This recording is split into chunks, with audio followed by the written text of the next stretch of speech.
I give the call to the honourable member for Kennedy. Treasurer, I made 100 in the backyard at Mum's.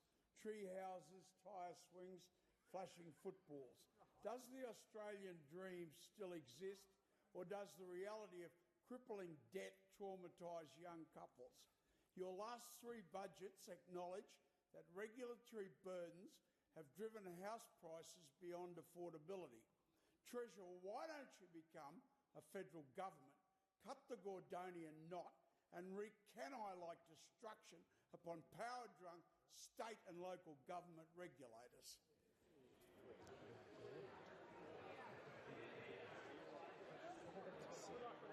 Order.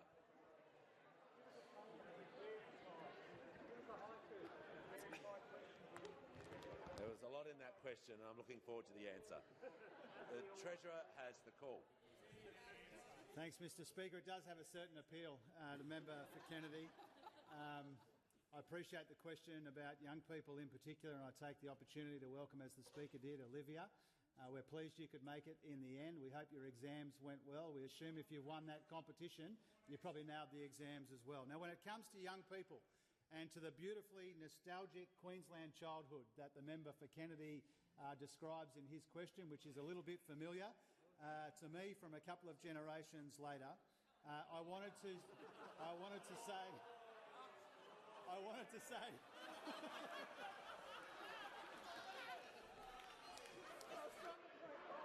Order.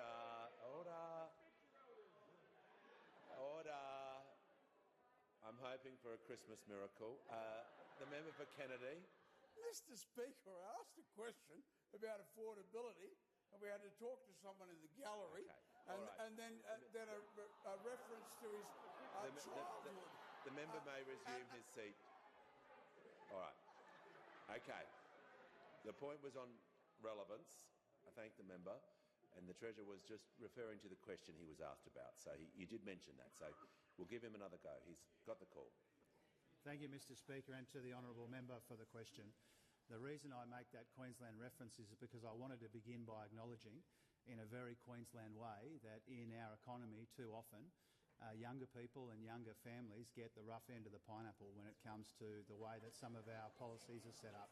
Order. And that's really the motivation behind so much of what we're doing, whether it's the way that we rewrote the tax cuts, whether it's our Help to Buy scheme that passed the House today, whether it's all the other things we're doing in housing, whether it's our efforts to get wages moving again and strengthen Medicare, all of that, in one way or another, is in recognition and in response to the fact that we do think that young people have had a rough deal for too long. It's also the motivating force behind the changes we're making to student debt. So to acknowledge in the member for Kennedy's question something I agree with, which is that we can always do more to make sure that younger people get a fairer go in our economy and in our society, and housing is a big part of that. Housing affordability is a big part of that. Now, he asked me about the role of the states and the role of the Commonwealth.